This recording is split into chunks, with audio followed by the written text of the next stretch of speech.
East Idaho Newsmakers is brought to you by the Bank of Commerce, your bank of a lifetime. This is East Idaho Newsmakers with Nate Eaton. Welcome to East Idaho Newsmakers. Today we are privileged to have Matt Morgan with us. You may know him. He runs a construction company in Idaho Falls for several decades now. Recently, Matt has embarked on a project that could change thousands or more lives here in East Idaho, and we're glad that you're here today to talk about your experience and what you've been up to. Thank you, Nate. Let's start with 2 years ago, this summer, you became public about some pretty personal things. How did that come about? Post-Register had contacted me in July of 2015 to ask if I would be willing to come in and have an interview and discuss civil litigation that I had been through for the previous couple years in the litigation, two-part litigation that I was involved in. Who were you involved with litigation with? I'd had a lawsuit filed against me by my uncle for an incident between him and I in 2011. And then I had countersued him for abuse that I had endured when I was a child. And this was, we don't have to get too graphic unless you want to, this was child sexual abuse that your uncle abused you sexually. Sexually abused me when I was a child, young man. How hard was the whole ordeal through the litigation and then having the media contact you, wanting you to tell your story? Very difficult. Of course, obviously, both of the trials were public record, and so they had the right to write a piece on the two different litigations, with or without my participation in that. And my attorneys just had recommended to me that they thought it would be best if I went in and spoke with the Post-Register and the reporter, Mr. Holm, and do an interview and participate in what was going to be an article on the litigations anyways. So you talk with the newspaper reporter, Tom Holm, and he writes a story about what happened. Was that the first time that you had discussed this really publicly among, strangers? Yeah, when my family, my wife, and my children had helped me get into a rehabilitation facility down in Southern California in 2010 when I started to have some problems. And when I come home from the rehab, I had shared the experiences with different people in my family, friends that were close to me, and that was the extent of it until obviously in July of 2015. It pretty much all become public. So, is this the experiences that you had as a child? Is this something that you had just been bottling up for decades? Yeah, it was. When I was in California at the rehabilitation facility in 2010, I spent some time there with a doctor, Dr. Yellen, that spent 3 days with me in the facility doing some different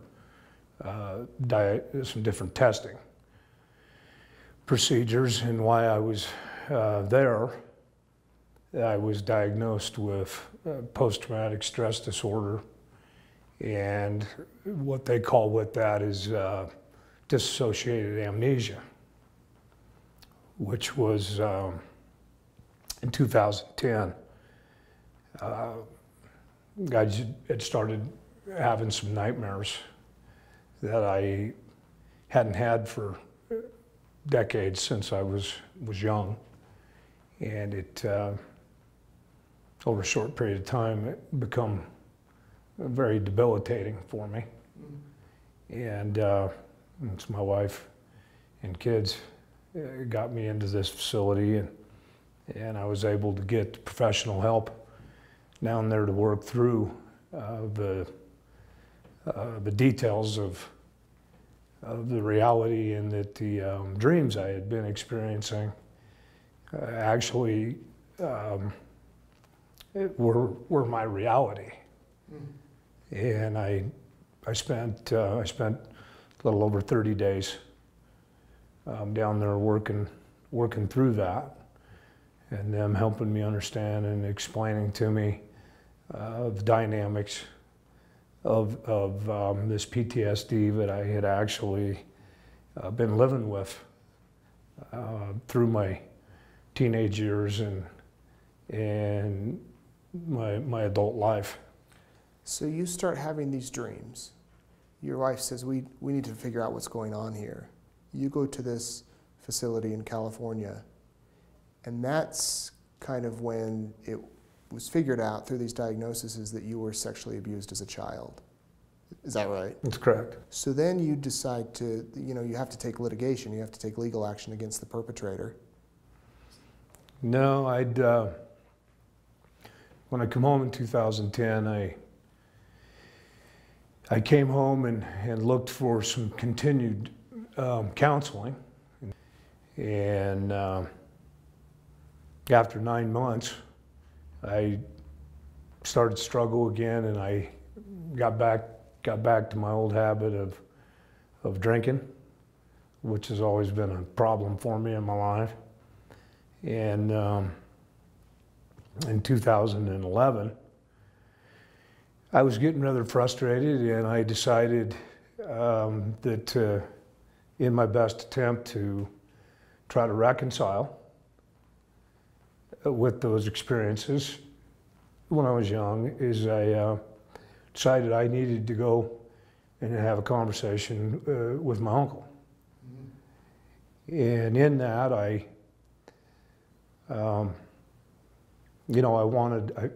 felt a real deep desire that I needed to know, wanted him to explain to me why that these things had to happen. And in that, I very much needed an apology from him. And when I got there that day, I didn't get what I went there for. It was a mistake, and it became obvious in a short amount of time that I wasn't going to get either an explanation or an apology, and it escalated, unfortunately, into a confrontation that I regret. And then I was sitting in my office a few months later in 2012, and a gentleman walked in the door and served me with a lawsuit for battery and bodily harm.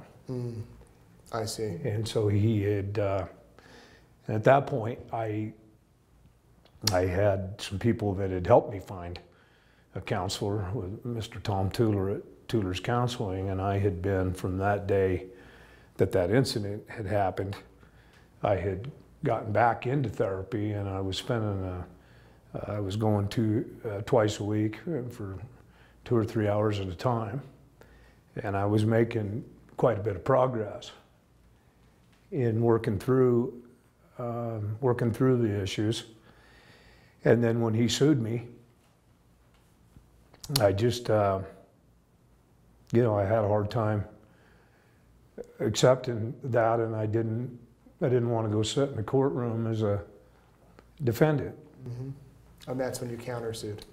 And so I contacted the only person that I really trusted in that, and he happened to be a construction law attorney out of Boise that had been a close friend of mine and helped me in my construction needs, legal construction needs, and my wife and I went and I sat down with him and shared the paperwork that I'd been served with, and told him that I couldn't sit in a courtroom and have him take, now he wanted my checkbook that my wife and I had worked hard for, and I asked him, I just told Mr. Casey that I wanted him to countersue him. And he explained to me the dynamics of the statute of limitations laws. Mm-hmm. And I really wasn't willing to accept that. And so because I wasn't willing to accept it, he sued. He filed a countersuit for sexually abusing me when I was young, and he continued over a matter of weeks to explain to me that the courts would throw it out. And then within a few weeks, he had got to looking at the documents that I had come home from the rehab with in California. And at that time, he called me on the phone and said, we have 10 days to file an amendment to the countersuit with a concept that really hasn't been tried before. Mm-hmm. And he told me that he wanted to file a counter amendment for a counterclaim that he called fraud for grooming. And at the time, of course, the first thing I told him was I needed to remind him that he hadn't stolen my credit card. And he explained to me a little bit of what the approach would be. And there was 2 years statute of limitations on the fraud. And what allowed this counterclaim, this cause of action, was that I had been diagnosed with post-traumatic stress and this dissociated amnesia. Mm-hmm. And in that, the way that the laws are written in Idaho was I had a period of time, as I understand it, there's a period of time from when you become aware of the details that I had blocked, that I had psychologically had just tucked away in a place where I didn't want to accept it. The fraud they were suing for, it wasn't a commercial application where there was fraud that involved monetary issues, but more that he had defrauded me out of my innocence, my mental well-being, my intellectual properties, my mental health, and the grooming was the behavior he had used to manipulate me and isolate me away from other people. At the time, my parents had gotten divorced, and my father had taken me to live in a rental home when I was 12 years old. Was the abuse a one-time thing or over a series of weeks? It happened. My father had moved me in the home at the end of my 7th grade year. It was in the end of April of 1979. And right at the end of my 7th grade year, and I was in that home that was 4 doors down from my father's youngest brother. And I was in that home for the entire summer. My father was a fireman and had two other businesses that he ran on the side, and he unfortunately wasn't around very much. I didn't see him very often that summer, and my uncle would come down to the home And he came on numerous occasions and would show me pornography magazines. And he would tell me things about my mom that I know now. He was attempting, and he did a pretty good job at it, to create me to have hard feelings for my mom. As I understand it, and I've had it explained to me, because that would have probably been the person I would have gone to get some help. And in the trial and in the court records, I've always, my whole life, I've struggled with the fact that I remember my uncle would come to the home, and I'd be there alone, and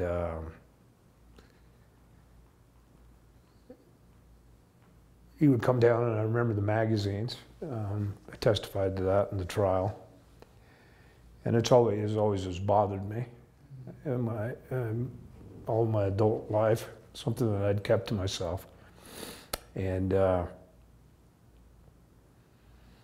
remembered the magazines. I remembered when my father had come home one day, I had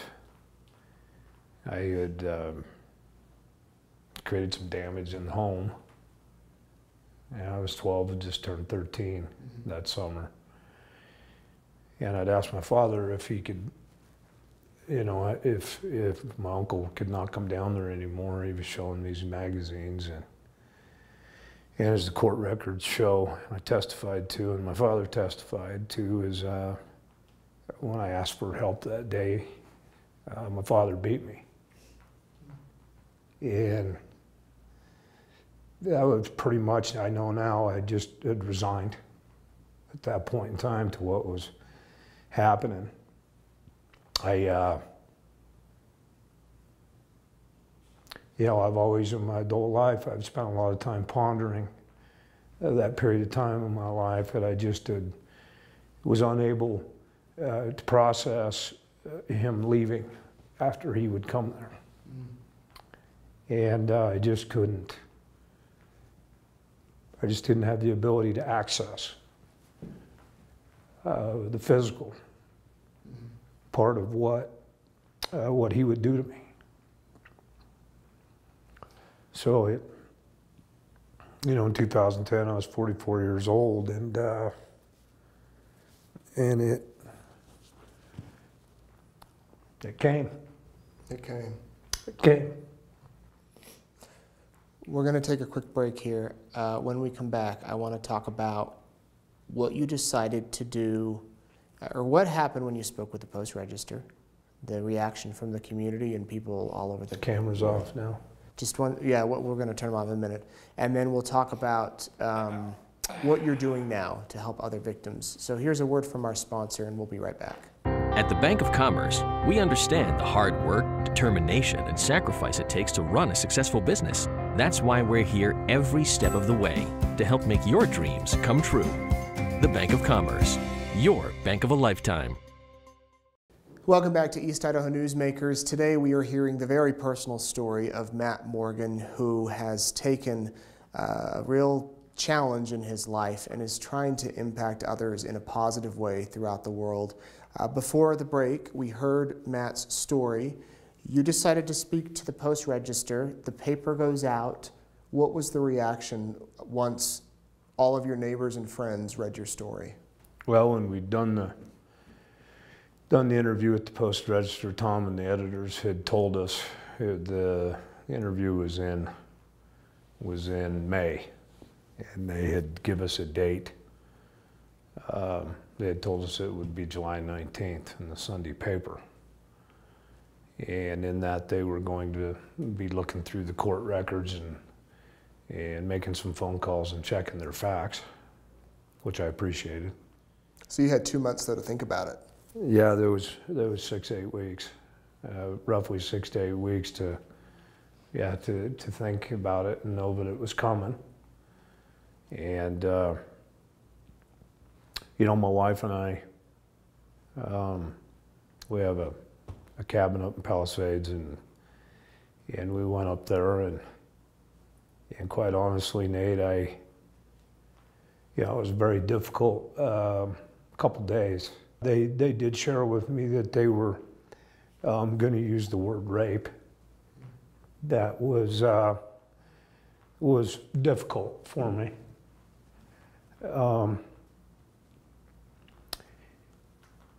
And honestly, I had told my wife that evening that if people, when they read this article, that if they looked at me, in disgust, or people said hurtful things to myself or my wife or my children, I told my wife, we'll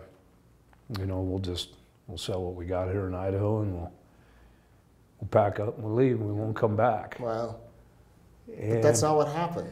No, that's not what happened. As it turns out, that was hanging on to that old shame that comes with abuse with children, sexual abuse with children. There's an awful lot of shame that's in that I'm still working through. And but exactly the opposite had happened, Nate. Is in a very short amount of time, it become very apparent that people respected it. And Post Register had, I went to a convenience store up there at Husky's there in Swan Valley that morning at 6 o'clock. Picked up the paper? And I walked in the door, and as I walked in the door of that little convenience store where all the locals hang out and drink coffee, so I walked in, the newspaper's right there by the cash register. And one thing I wish the Post Register could have done is they could have used a little smaller picture of me.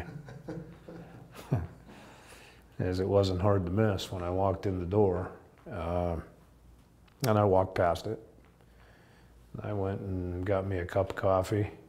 And when I turned around, there was a couple of gentlemen standing there that I know that were standing there looking at me, and they extended their hand asked if they could shake my hand. And wanted to know what they wanted to shake my hand for, and they said, for what's in that newspaper sitting in that rack over there by the cash register. And I said, well, I guess maybe I ought to buy one and go read it. And they said, we think you should, and we're proud of you. Wow. And so I read it in the Post Register and Mr. Home. They were factual on every issue. And as far as I'm concerned, they stayed on the right side of what had gone on in the courtroom between the two trials, and they gave me the respect to talk about building hope today that my wife and children and I had been talking about. I knew when the 12 people on the jury, a jury of my peers, 12 perfect strangers, that day in November 2014, when they stood up and they unanimously found in my behalf I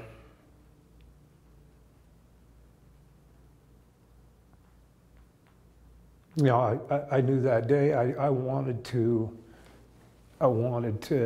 give back somehow, and my attorney and my therapist and I had this agreement through those litigations that, if any time that I'd gotten, if I got to where it got too difficult and that I wanted to stop, that if we had this just one agreement, And it happened on a few different occasions where my family and I didn't know if we wanted to continue. And my dear friend Clinton, Casey and Tom Tuller would say, well, let's be done with this. But before we do, you said to remind you just one. Just one. So here we are, just one, Nate. Here we are, 2017, just a few weeks ago. There was a big night with a packed room full of people as you publicly launched Building Hope Today. There's going to be guaranteed somebody watching who has been sexually abused as a child, who may be holding it in or who may be seeking help. What would your message be to that person out there?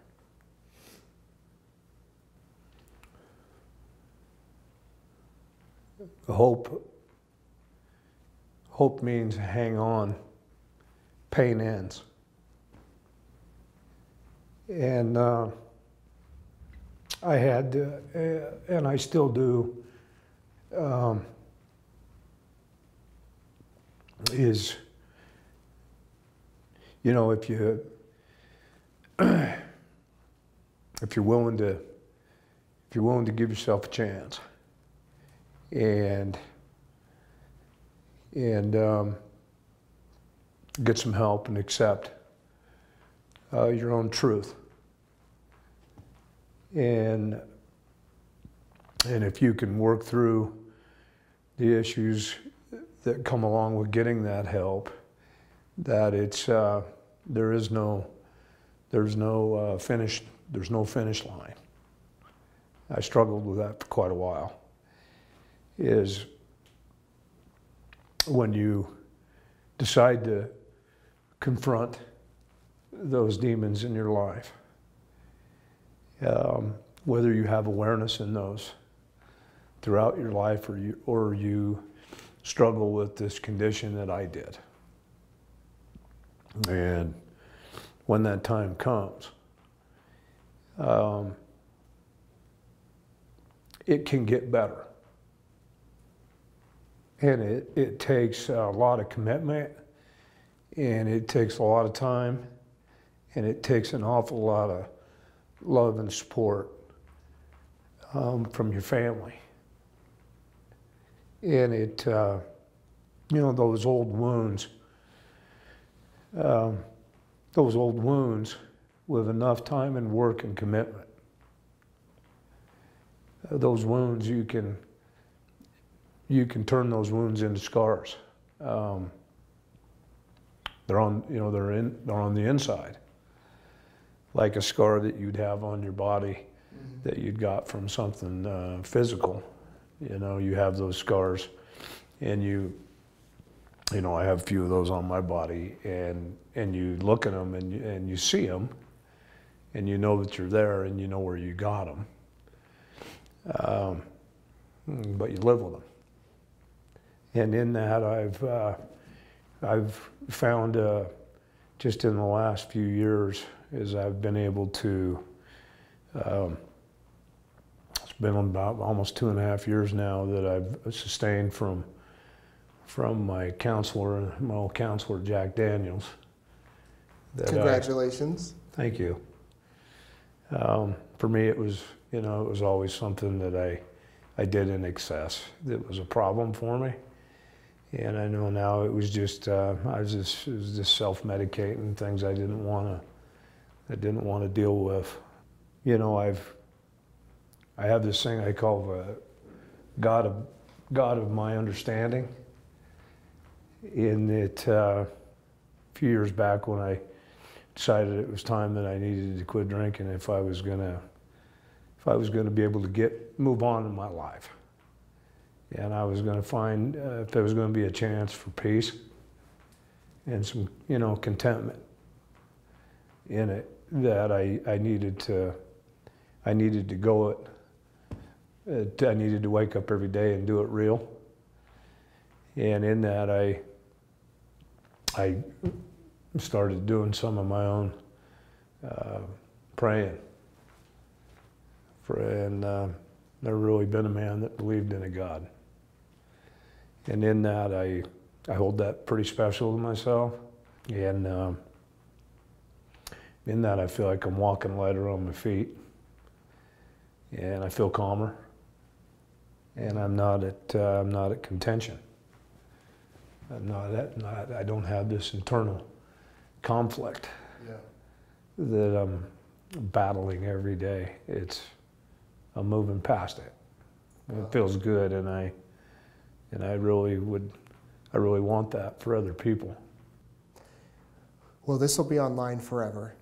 So regardless of when you're watching it, if it's tomorrow or in 10 years, it sounds like your message is there's hope. And we're so glad you could come in and share it. I hope it wasn't too painful, too hard, but Building Hope Today is a great organization. We're going to include a link to the website and their Facebook pages below where you can get more information about it.